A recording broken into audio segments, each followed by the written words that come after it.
Welcome back, guys, to another episode of The Script is Better. I am one of your co-hosts, Rebecca, and I'm talking to John. Hello. the other co-host. And this week we are talking about John's pick, Iron Giant. That's right, a cartoon. A cartoon. Okay, before we start, how much of an impact did cartoons have when you were younger and growing up?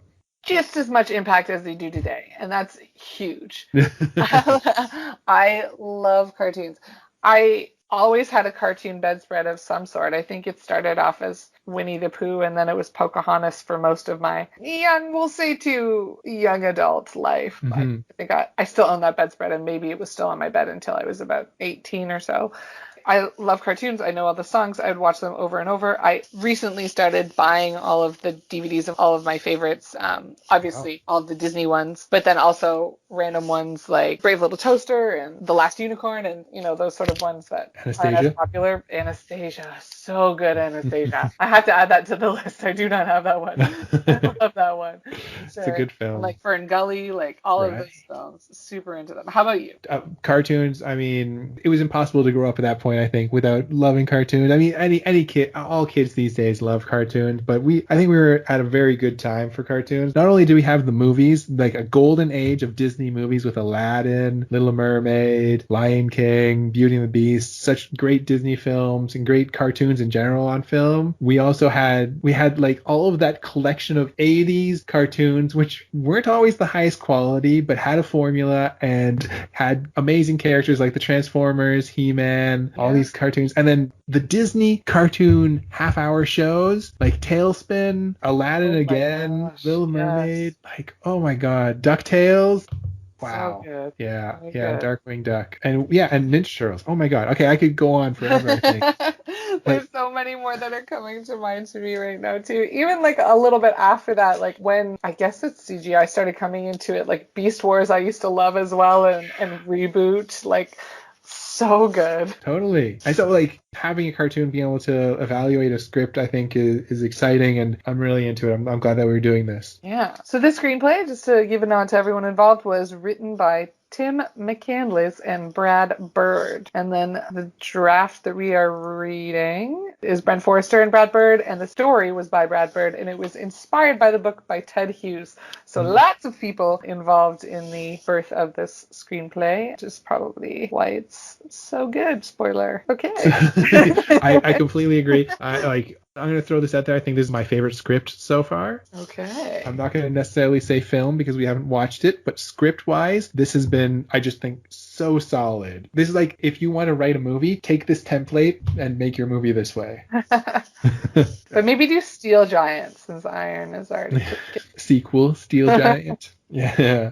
I don't think they did this throughout the entire script, but one thing I really enjoyed was capitalizing the verbs. Okay. I'm pretty sure it was only near the beginning, and maybe I just didn't notice it later on, but they capitalized the verbs.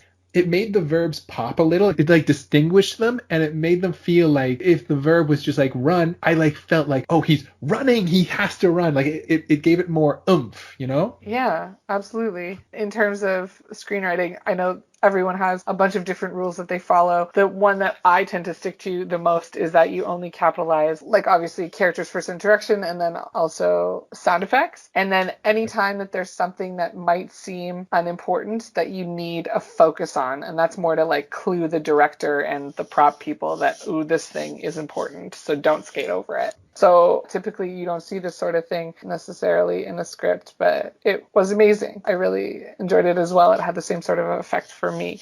The ones at the beginning do kind of follow the line a little bit of sound effects. I mean, strikes, smashing crashes, winds trail off, dead calm, cheering. Those are definitely sounds that, especially in an animated movie, that a Foley person and the sound effects team are going to have to put in. So even the underlining in the script for emphasis was used throughout, and it was not annoying or overused. It just made for a really nice read. Yes, I completely agree. I think it was written in a way that it gave all the direction that you needed, but it also flowed really well. Like it was written so that you felt everything that they were trying to convey in the script. Absolutely. So it was definitely an easy read for you then. Oh yeah, for sure. for sure. It was an easy read, definitely. Some of the other scripts I read over like a couple of days. This one single day I did it. Awesome. So yeah, very enjoyable read. How do you feel structurally? I mean, I already know the answer, and so do our listeners for sure, because you said it was your favorite script so far. There's no like plot holes in the story for you anywhere. I can't think of a single thing that I was like, well, why didn't they do this? It could be that I'm giving the film too much credit. Like it drew me in, so maybe I glossed over something that I missed. Right. Okay. I submitting for the approval of the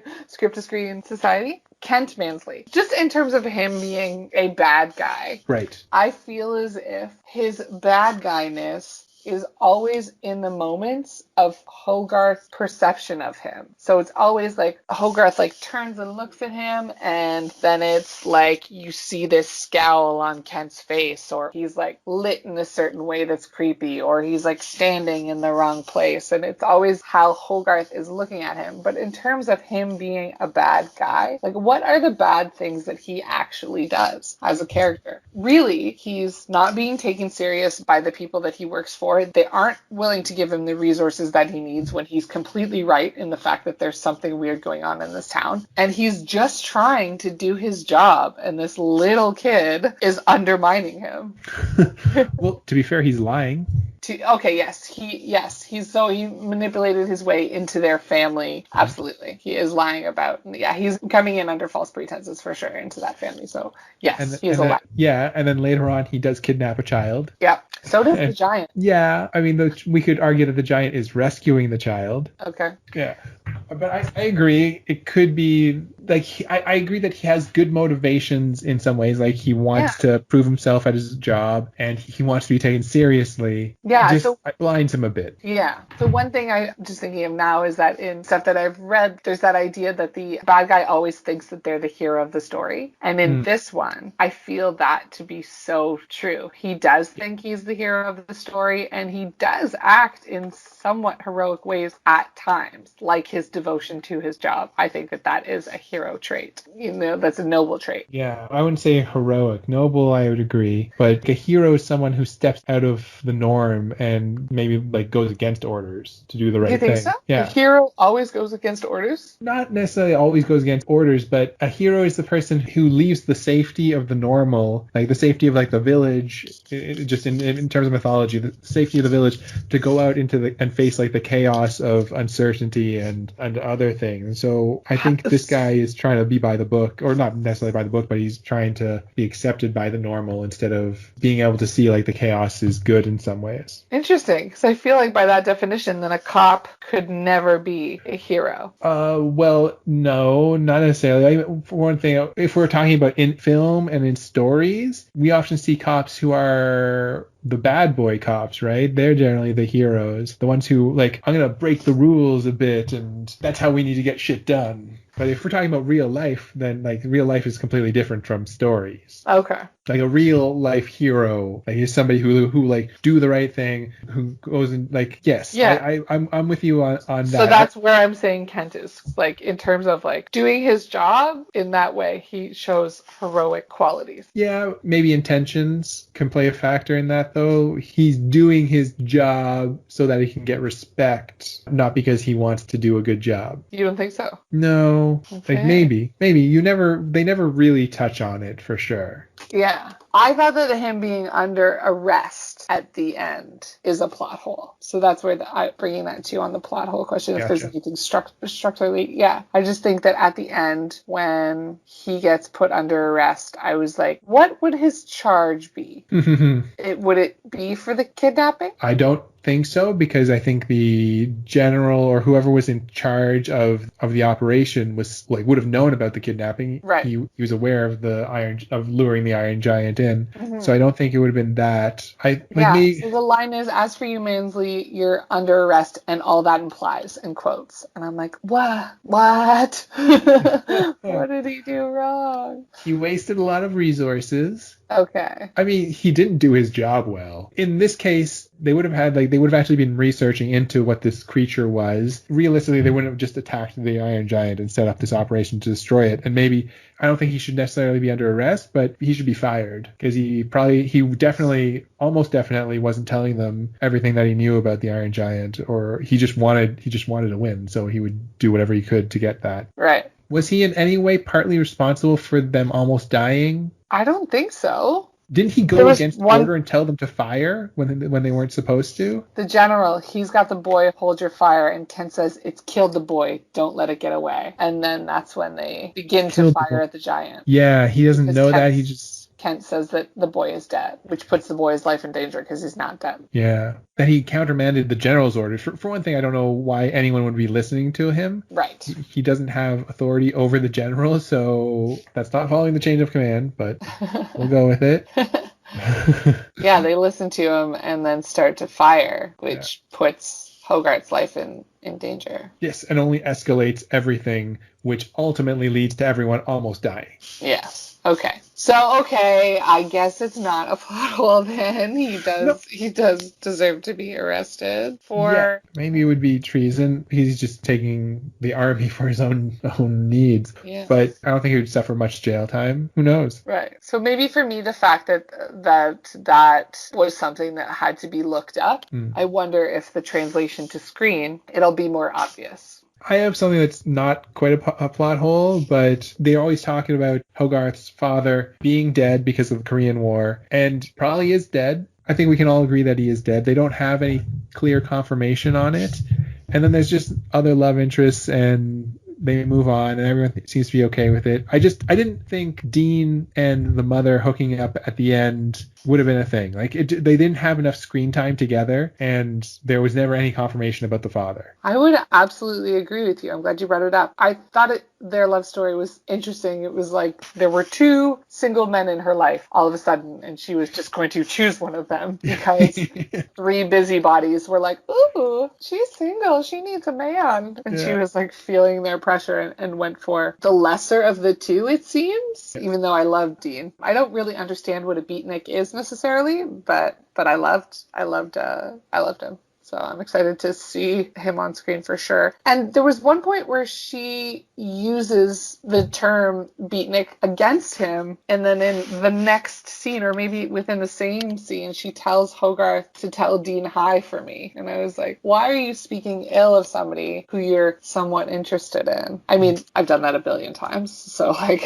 whatever. But in the purposes of a movie that's happening all within like 2 or 3 days, it would seem that turnaround does not seem likely. Yeah. I mean, 2 or 3 days feels like a long time. You could just be in a mood one day, mad about something, and then the next day you're like more sympathetic. Yeah, but she's also at that time interested in Kent, charmed by him. Like Kent is around, and she's like, "Oh, that beatnik," but tell him hi. Right. No, that's fair. Yeah, I don't know why they wrote her that way, or why she kind of flip-flops on things. They just wanted to check off that box of having some kind of romantic thing going on. Yeah. But then the love story can just be between this boy and this robot. 100%. Yeah. Like, that's what it was, right? Yeah. Do you think there's anything missing from the script? Like, is there a scene that you wish was in there that isn't? That's a good question. No, but now trying to think of all those scenes, I do have like another plot hole that came up. You want to talk about it? Okay. Yeah. When I think it's like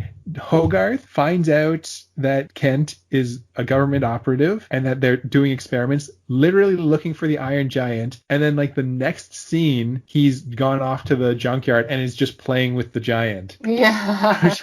No, this is when you run away. Yeah. This is like, you clearly have time. You know all the information. Get the giant away to safety so that it doesn't build into something worse. Yeah. And Dean's like, did anyone see you coming? And he's like, no, nobody followed me. I'm good. I'm fast. Yeah. Oh, okay. They're also using their barn to do these experiments. Did Annie go into the barn and see that? Or did Hogarth tell her about it? Hogarth told her about it. Okay. And that's when they give the deal about what they do. And she seems to just go along with it from there. Yeah. I would love a line of just like, okay, but now you have to pay more rent. Yeah. I'm boarding 4 or 5 people now. I really loved the dialogue in this movie. I thought there were some really cute standout lines. One of them was Dean's line, "Cool yourselves and resume breakfasting, people." I love that he made breakfasting a verb. I guess it already is, technically, to break fast. You're like breaking your fast all night. But you never hear breakfasting, which I really appreciated. There's another line. That's fair, yeah. Maybe you should start using breakfasting. Oh my god, I'm going to. The kids. So when Hogarth is trying to get back in with the kids that are his own age after leaving the class of kids that are all older than him, and he goes up to one of them, and one of the kids says, "You know what I just remembered? I'm supposed to help some people do some stuff way over in some other place right now." It's like hilarious. I felt like that was something that you would hear an adult say, and in fact, I have definitely heard adults say in real life and in TV shows, being like, "You know what? I think I remembered I'm supposed to be doing something in a completely other place. Excuse me." And then just squeezing out. So I just love that this kid was saying that. Yeah, I don't think an adult would use it in quite so mean a way. I think that's either a kid or like a very sassy person would do. Did you think it was mean? I didn't think it. I was just like, oh. I thought, like, in my head, they play it like an adult. And they're like, oh, like they're remembering they need to return a library book or something. And they're just like, shoot, I have to go right now. Like, that's how it felt to me when I read it. Full out, they're like, I don't want to hang out with this kid. We're going to go do anything else. They were being so mean. I'm going to agree to disagree, and I can't wait to see it on screen. Yeah. Because the next kid line is, oh, those people? Yeah, I'm supposed to do that too. Exactly.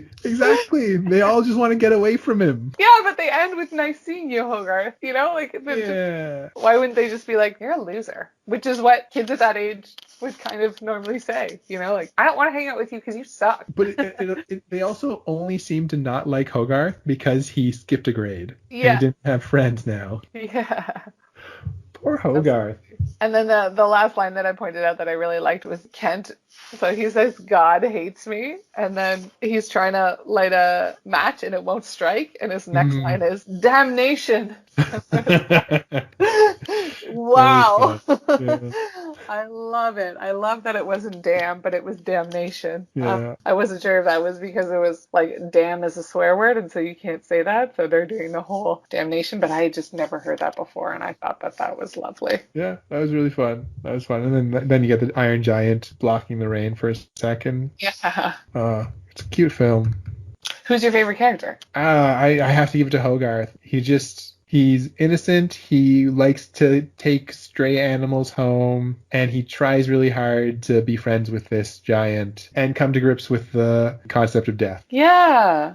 So coming to grips, I would agree with you, Hogarth. Hogarth is amazing. He's my favorite character as well. But just to continue on with that last note, coming to terms with the concept of death. So yes, he is doing that, and unbeknownst to him, actually, by the end of it, he does realize that the Iron Giant is still alive. What do you think that says? Like, what does that teach him, or what does that teach kids who are watching this about the concept of death? Like, in this movie, the Iron Giant is immortal, and Hogarth, learns that at the end. I think he still learned the lesson that death is a thing.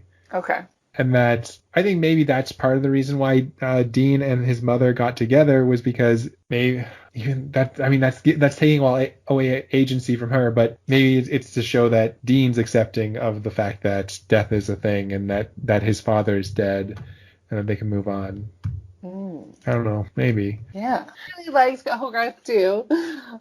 Just the setup of him, like you said, with the animals, him bringing the squirrel into the restaurant was super adorable. And you knew from that point, okay, the movie's called Iron Giant. He's going to bring the Iron Giant home as a pet. He's just going to have it as a pet, 100%. Did you see any correlation to another film? Because for me, halfway through the film, I was like, I've seen this movie before, but in live action. Okay, I think you're talking about E.T. Yes. Yeah. Definitely. I thought I saw E.T. there, and then the ending reminded me of King Kong. Oh, totally. Yeah. I didn't even think about King Kong, but absolutely. For sure, yeah. It was strong, like having that pet alien, pet Iron Giant. Yeah. And then the government coming in. Yes. And in E.T., isn't it a single mother as well? Or maybe that the father's just away at work or away somewhere. I think the father is absent for most of the film if he's still alive in E.T. So yeah, just having that single kind of matriarch in the house was the same as well. And yeah, I thought it was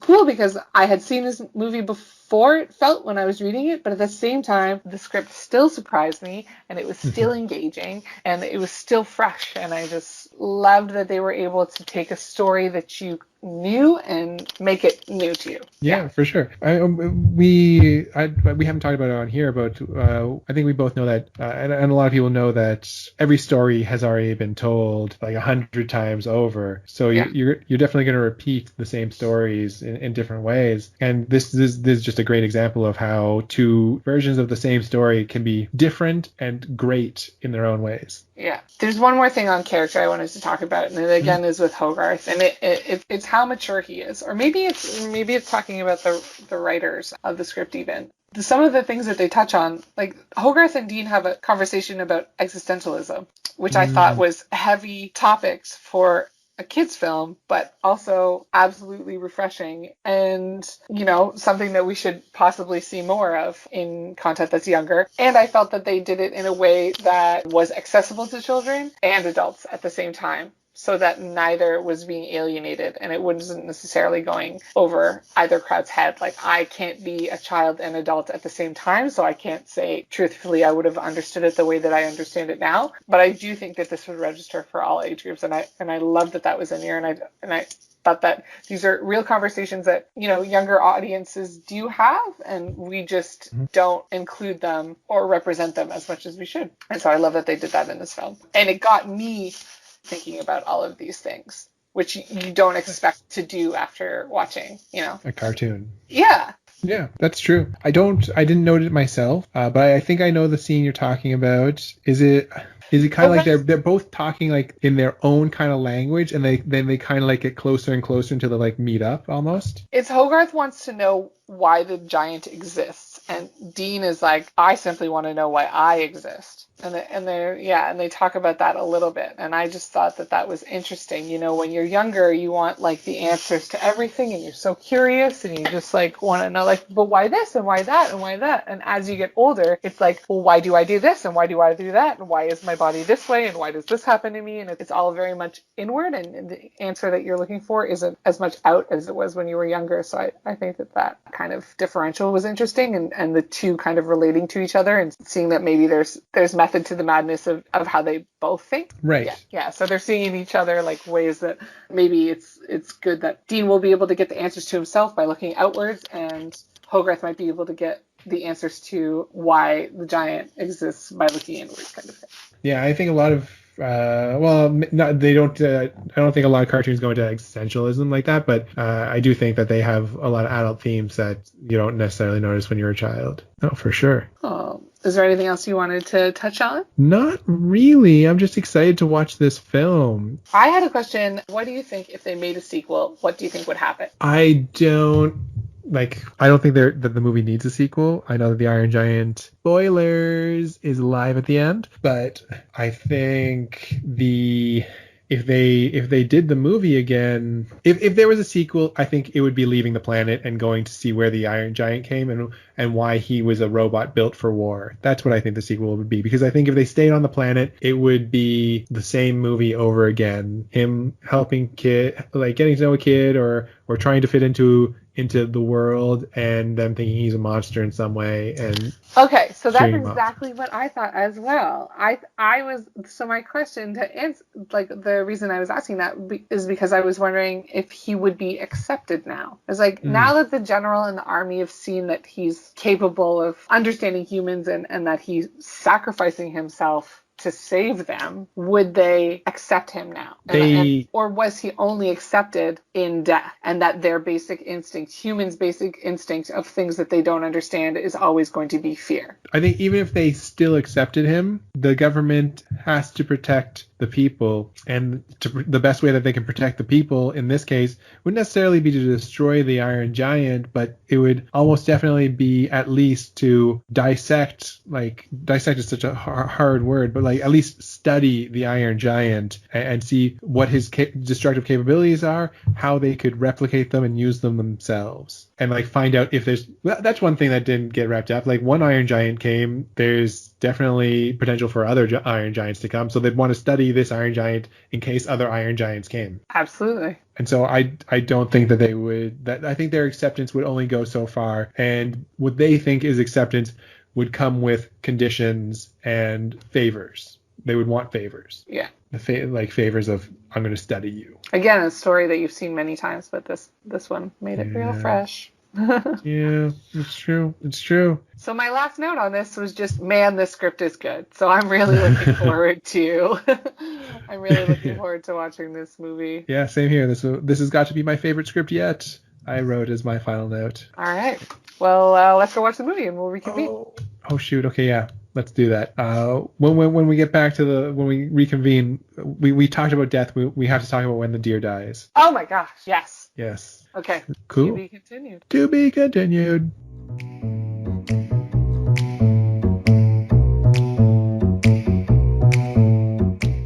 Okay, John, time for this week's question. Have you ever walked out of a movie? I can't think of a time I've ever walked out of a movie. There was one time when I went to the Brothers Grimm movie. I went with my friends Andrew and Tom, and we were all excited about it because it had Heath Ledger and Matt Damon, and we thought, like, this is going to be a fantasy movie. They'll hit it out of the park. There's no way this is going to be bad.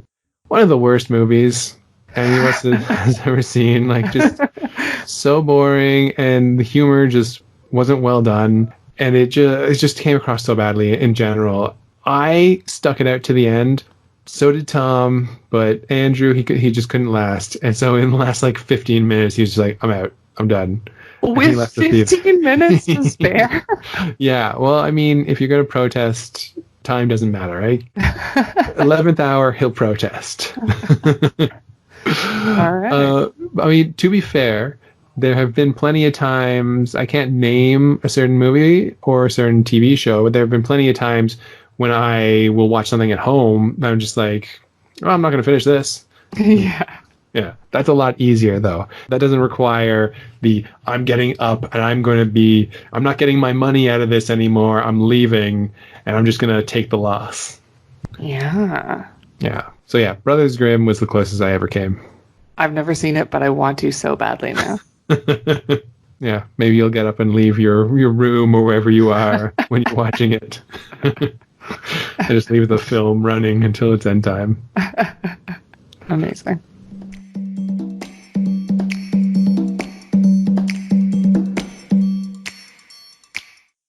Okay, and we're back. We're back from our little break, and we've now watched the Iron Giant film. Yay! Yeah, the first thing I want to say is that, like the script, which was written by Brad Bird, it is also directed by Brad Bird. Oh. Which is interesting. At least it was interesting to me because it leaves us open to kind of compare it to The Seven Samurai, which was another director-writer combo. Absolutely. And then also that any of the changes that happen from the script to the movie aren't a director changing the story. It's the writer changing his own story, which is interesting and makes me think about those changes a little differently now. So good to know. Yes. Some very big changes in this one I found. Yes. So just looking at some of the changes, there was, I think they pretty much exercised an entire theme from the script. Oh, interesting. What theme are you talking about? Okay, there was a whole evaluating death, right? Yes. It was like a kind of evaluation of death and life, basically, like finding the meaning of life, basically. Dean has a speech at one point in the script about the meaning of life when he's having a conversation with Hogarth. Yes. And the Iron Giant's purpose seems to be finding meaning and his place in society in the script. In the film, it's still kind of a meaning thing, but it's more what kind of person you are. If you're going to be a good person or a bad person. And the Iron Giant is a good person, and he finds that out. He's like Superman. Yes, as opposed to Atomo, which is not in the script at all. Exactly. Yeah. And the big change that this had, or I think the biggest place where I saw this change was in the deer scene. Yes, absolutely. I'm so glad you hit on it. Go for it. The deer scene in the script, the Iron Giant was playing with the deer and he picks the deer up and accidentally kills it himself. And that has such, I found that had such depth and such an impact in the script. What did you feel about that in the script? I loved this scene in the script, but I understand that it would be hard to explain this to a younger audience about what happened and about how the giant accidentally killed the deer and didn't mean to, and how that doesn't make him a terribly bad person. How do you teach a child that? And so I completely understand that they pulled it out. It's even hard as an adult to comprehend that when it comes to the death of another living organism, that accidents do happen and that some of them are pardoned and some of them are not. So yeah, I like in the script, I thought it was beautiful because the exact line from it is the giant reaches out and catches it in one huge hand like a kid trapping a butterfly.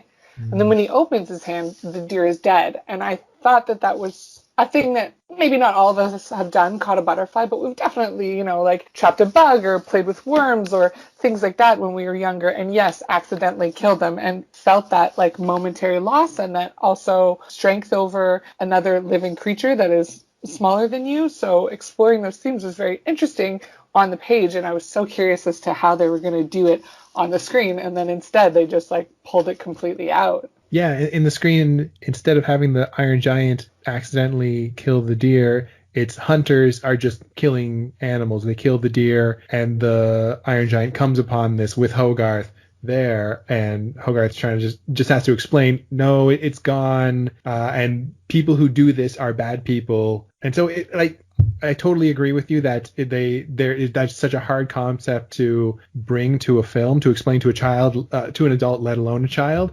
But I do think that they went to an extreme in the other direction where they really dumbed it down. Like, you're a good person if you do this, you're a bad person if you do that.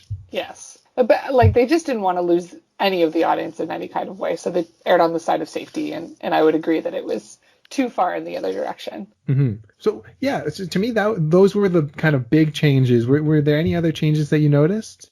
Just to continue on with those changes, to talk a little bit more about them, you were talking about Dean's conversation with Hogarth, and one of his lines in the movie, he says, "Souls can't die." And I thought that was interesting, that this robot has a soul. They didn't really talk about souls necessarily in the script, so I thought that instead of talking about the more like where do you come from ideas that were in the script, it's what makes you in the movie. And yeah, I think they gave a little bit more information in the movie as to where the giant did come from, to completely remove those questions so that it was more focused on like what makes you good or bad. And that is a theme that we've kind of explored in movies over and over again, and I thought that the where do we come from one was such a interesting thing for a kids movie, and I liked that exploration, and I thought that was a more interesting story and more theme to develop than what makes you good or bad. Yeah, I totally agree.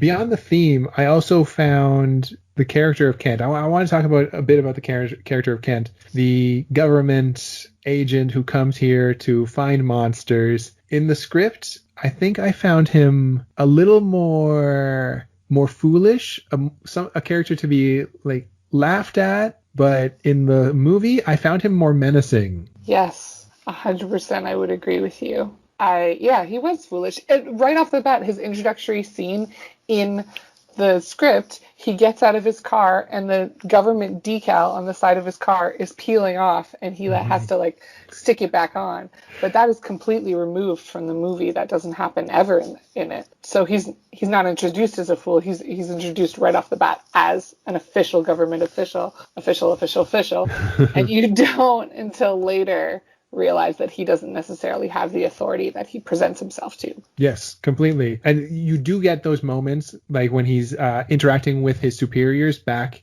in Washington, trying to get funding, trying to get people down to look into this monster, this creature that he's hunting down, that they do mock him, and that's almost like word for word from the script, that scene. Yes. But beyond, like, that comes a little bit out of nowhere, because up until that point he's like hot on the case, like he takes himself very seriously. He's got this like pipe that he's always smoking as he's inspecting things. Yeah. He just seemed like not only more menacing but more of a jerk. And I really didn't understand this we can talk about later more, but I didn't understand his motivations necessarily, because in the script I understood, like, you're a fool, you're part of the agency is always getting mocked, and so you want to prove this is your chance to prove to everyone that there are aliens, these monsters are a threat that we should be looking into. In the movie, it's like people are getting the better of you and you're just mad that that's happening. I mean, I'd be a little bit mad about that too. If people kept getting the better of me, but I don't know that it's a motivation to put somebody's lives in danger, for sure. Yeah, exactly. And at the very least, they took out of the script that scene where Hogarth gets captured and tied to a tower or something. That, I think, was going a little bit too far. I don't think any government agency would do that. Right. Is there anything else you noticed a difference, or do you want to talk more about Kent? The scene that was added in the film was the Coco Lax scene, right? Mm-hmm. So Hogarth slips Kent a laxative, and that's just a small like story beat to distract Kent so that he can slip away and go see the Iron Giant with Dean at the junkyard before he just slipped away and had no means to, or no desire, I guess, to distract Kent. So yeah, that was a nice moment, because that was one of the only times where the two of them were like hanging out alone and having a bonding moment. And you saw maybe for a moment a nicer side of Kent, and then when they were sharing their ice cream, other than that, I wasn't sure why that was added. Maybe it was just implausible that this boy would be so stealth to be able to slip away from Kent's watchful eye so many times. Right. Well, I was glad that Kent didn't have an entire agency kind of living at the house and doing experiments as right under Hogarth and the mother's nose. Right, because in the script they're in the barn, aren't they? They are in the barn, exactly. Yes. And so after that discovery, that's when Hogarth slips away. And I just think that this scene was a little bit more plausible than mid-story. No one notices that Hogarth runs away, and Hogarth isn't worried that anyone's going to follow him. Hogarth knows Hogarth is taking care of Kent, so he knows Kent's distracted, and he knows that he can slip away and get to the junkyard without anyone following him. Absolutely. Another minor tweak like that in the film was that when Hogarth goes to hang out with Dean makes himself an espresso, and in the film gives Hogarth an espresso, but in the script just gives him Bosco. I didn't know what Bosco was, so I looked it up, and apparently it's like a hot chocolate type thing, a chocolate syrup drink. So in the film, he ends up getting very caffeinated and hyper and rattling off this little speech of excitement to Dean, which I thought was such a lovely scene. But I also thought it was nice because that was right next to kind of Kent's treatment of Hogarth and how it's babying, and he gives him the hat and he's like, oh, pretend to be a gangster, whereas Dean gives him an adult drink, espresso, and allows him to just kind of run free. And it endears us a little bit more to Dean, so we can see in the future why Annie would be maybe more attracted to Dean than she is to Kent, whereas in the script I thought that love story kind of came out of nowhere. Mm-hmm. No, I completely agree. In the film, the love story is more obvious. Yeah. It makes a little more sense, although at the same time, Annie does seem just to be one note. She is the love interest / mother. What they did remove, I'm so glad you talked about the difference between their fathering styles. That's something I didn't even notice. That was a really good point. But one thing that I did want to bring up is that there is no mention of the dead father, which, in some ways it didn't need to be there, especially with the theme of death removed. But I mean, it doesn't fit in the film without that theme of death, I think. So they didn't need to mention that, and just, you don't need an explanation for why there's no father. It kind of all wraps together. So it was well done. Absolutely. And with that, then also the busybodies were removed, I think, right? I don't remember seeing them in the movie, whereas in the script there were 3 busybody characters. That's a really hard word to say. That kept commenting on the fact that Annie was single and she needed to find a man. Yeah. One thing I thought that was interesting was in the first frame of the film, it says Earth 1957, and in the script they didn't say what year it was, so I didn't know. Mhm. I kind of just assumed that it was present day because there's Oh, not really, really? yeah, there's not really any notes to time or the era. They don't tell you the make of the cars that they're in. There's no television stuff happening in the script, whereas in the film, with that 1957 at the beginning note, and then also the TV clippings, the news clippings, and then also what the teacher shows in the class, that kind of gave you the era that it was. But apart from that, I was like, this could have been yesterday. I actually, when I was reading the script, I thought it was the 50s. Really? Yeah, I have a note here saying, not sure when this is set, but it sounds like maybe the 50s. Okay. Yeah, but I was also Interesting. happy. Yeah, I was happy that they showed the date right away because I wasn't sure either. But Okay. things like a boy running around with a little toy gun, like that seems old. And talking about a beatnik, like that's a beatniks are old. I don't even know what a beatnik is. Is that just someone who kind of doesn't work but like makes ends meet by doing jobs here and there? Okay, I actually had to look up this myself Okay. because when I was reading the script, I'm like, oh, he's a hippie. No, he's not a hippie. But I'm gonna get this wrong. You should look it up yourself anyway because I didn't write down any notes about it. But it's more kind of like the poetry people. Okay. Yeah, like Daddy-O, keep it cool, and Right. yeah, and like not wanting like a lot of possessions, which is what kind of Dean was. Like he didn't need a lot of possessions. He didn't like the government kind of keeping him down. Like keep it cool, man. Like just lay off. That's Okay. those kind Yeah, I have elements of the beatnik trope include pseudo-intellectualism, drug use, and a cartoonish depiction of real-life people, along with the spiritual quest of Jack Kerouac's autobiographical fiction. Yeah. Interesting. Mhm. But I love that you thought he was a hippie because in the movie, when he's in his robe, there's a yin yang on the back of it. Mm. And I was like, what? I haven't seen one of these in so long. Whereas in the 90s, they were so prevalent on every kind of jewelry I had when I was like, I don't know, 8 to 12. Yeah, yeah. Did you want to move on to scenes that you didn't think would translate, but and how they turned out, or scenes that were missing that you wished were there? Yeah, I mean, we touched on the most obvious one. I thought that in the script, the deer scene was much better.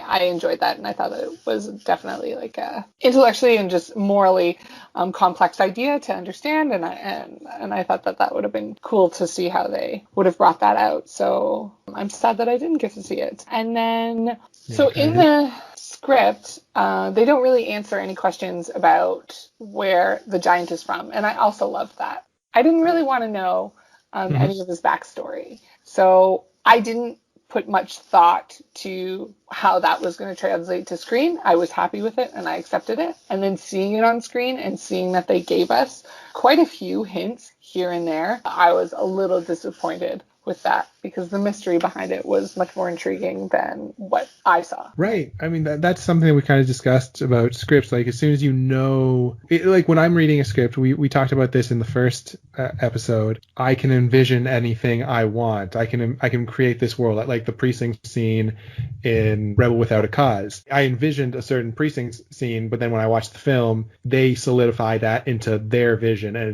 if it's not what I wanted, then it's diminished in my eyes in certain ways. That scene is diminished. Same way with the Iron Giant. We can envision, we can fill in the blanks of where the Iron Giant came from, or leave it slightly mysterious, just like another planet.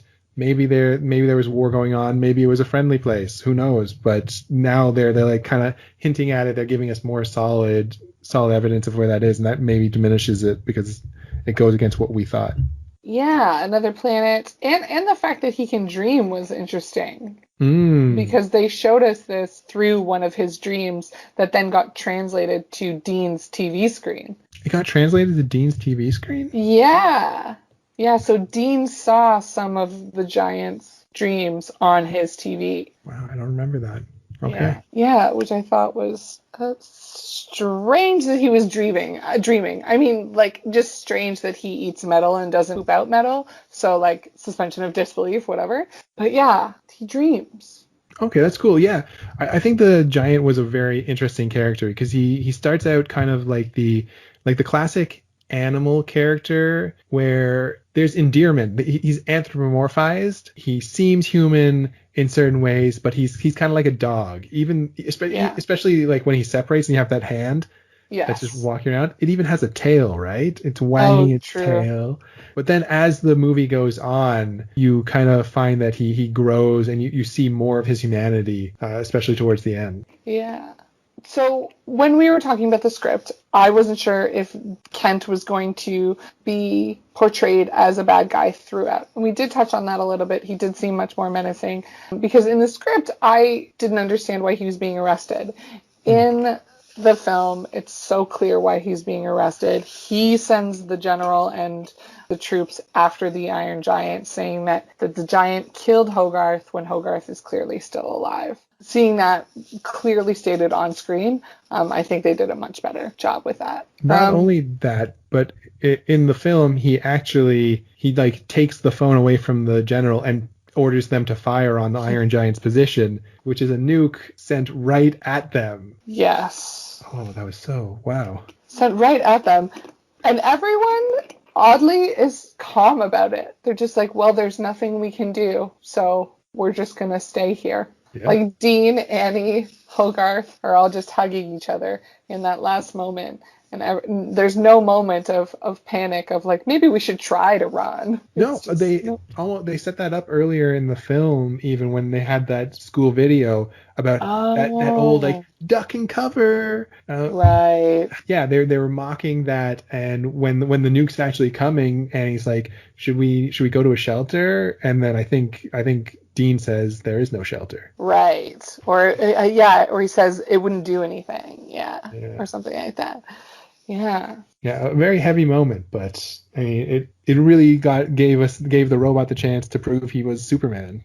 Yeah. Oh, so nice for you to like way to catch that setup. I didn't catch that setup with that being connected to the school video. I love when things are like everything's in the script for a reason, and I love when there's a payoff like that. So I'm sad I missed it the first time too, but I'm happy that I know about it now. Awesome. Yeah. So on like a completely different note, how did you like the music in the film? I didn't pay attention to the music one bit. Tell me about it. Okay, well, here the music really impressed me. It got me hooked. Like a couple of things, the music and the way the voices were done. Like when Hogarth initially goes into the diner and you hear Annie calling him.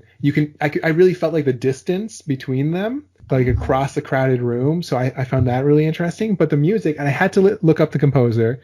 So the composer was Michael Kamen or Michael Kamen, Kamen. Yeah. He is also known for such movies as the Die Hard movies, the Lethal Weapon movies, Hudson Hawk, Yeah. Robin. That's a Rob, family favorite. it is. Yeah, yeah. We had that on VHS, right? I think so. Yeah, If then taped off the TV, it was so good. yeah. So also Robin Hood, Prince of Thieves, another classic 90s movie. And Beck, here's going to be the big one for you. He is known for Mr. Holland's Opus. I friggin' knew that because I knew that. I was like, I know this name. Why? Because I know that I have one song downloaded by him, and it's Mr. Holland's Opus, like the last song of the film. Oh Yeah. my gosh. Oh, Mr. Holland's Opus is my favorite movie for anyone out there listening. That's why I'm so excited. Oh, that's great. He's fantastic. Yeah, that's why I was hoping you would have like noticed the film, but the music rather. But yeah, it was good. I had to look him up. Okay, so is there anything else of note that you saw in the film? Oh, it's just like another change. I know we've kind of gone off of changes, but just one more change. When the giant is going towards the town, in the script, a scene out of a 50s horror movie, a dozen villagers run screaming from a huge giant behind them. And then later, the giant's reaction to that, if the giant could cry, he would. Hmm. But in the film, the giant comes into town. He says, I am not a gun. And the town accepts him and nobody screams or runs away. Yeah, well, I thought that was a good moment though in the film. He saves the boys, right? Yes, Yeah. absolutely. He saves those boys. So obviously, like he does that heroic act, and then they're accepting of it. But still, would I mean, there'd be some sort of fear. It's true. No. I would definitely be afraid if a robot. I think if there was a crowd of people and no one was running away and there was a giant robot, I would probably start backing away. I would leave the Yeah. scene as cool as it would be to see a robot. Maybe I'd sneak a pic, Yeah. but I'd tell everyone I was there, but I would definitely get out of town. Yeah. Yeah. Get out for sure. And then there was one more thing. Oh, so Hogarth, I think it's on the first day that he's with the giant and he's teaching him some words, and it's before the train scene. They're just like walking through the forest, and Hogarth points to Rockwell and says, "That's Rockwell." And then the giant starts running towards Rockwell. And I thought that was interesting because that's not in the script. I thought that was giving him a purpose. It was almost like his purpose was to get to Rockwell. Okay, that's interesting. I don't know if I found the same thing. I thought he was more just like, oh, these are more people like this. I know this person, really friendly guy. I like him, Hogarth. Rockwell, more people. I'm gonna go there. Nice. Okay. Yeah. Because I couldn't come up with another reason why he would go for that run. So I was like, that's his mission. Yeah, and I thought I saw it more as him growing as a person. Like he's naive. He's like a child. Very cool. So, do you have any other things you wanted to talk about? The only other thing I could say is I wrote down a note saying I don't think I'm qualified to judge the quality of the animation. It looks good at times, but things like Hogarth running in the forest seem jumpy to me. Like I think he like skipped over trees or something when he was running away from the giant at first. Right. But then like the detail of the robot putting itself together looked really impressive. Yeah. I thought that on the animation note that I was like, the beginning reminds me of Beauty and the Beast. And that Annie looked exactly like Belle. Like, might as well have just been the same character. And then also the fisherman coming into town and being like, oh, there was this giant, seemed exactly like crazy old Maurice from Beauty and the Beast as well. So there were a couple things right off the bat that I was like, oh, interesting. Borrows a lot from that movie. Yeah, that's true. That's true. Good catch. Okay, so then we got to the weekly question, Beck. Which is better, the script or the film? I like the script better. I like the script better because I like the themes in it, that they're more complex and morally kind of ambiguous, and I like that. I like when things are in the gray area versus black and white, good and bad. And yeah, and I just thought it touched on more adult themes, and I like that. And I liked, again, that Kent in the script, I didn't fully understand how he was completely evil, and that's still more in the gray area, so I liked that better. How about you? I mean, if I have to choose, if I like absolutely twisting my arms have to choose, I would say the script as well, but I'd prefer to abstain this week and say that they are both good in their own way.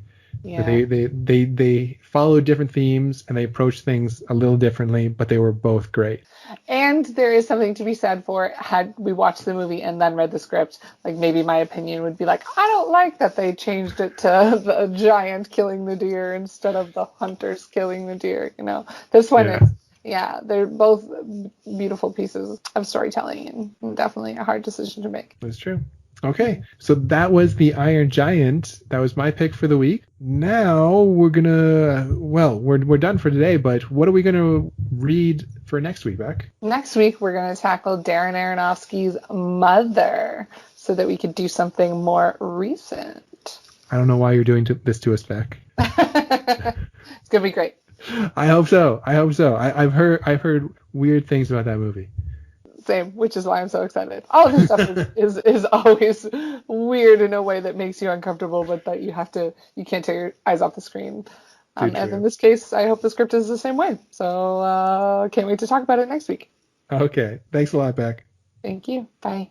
Bye.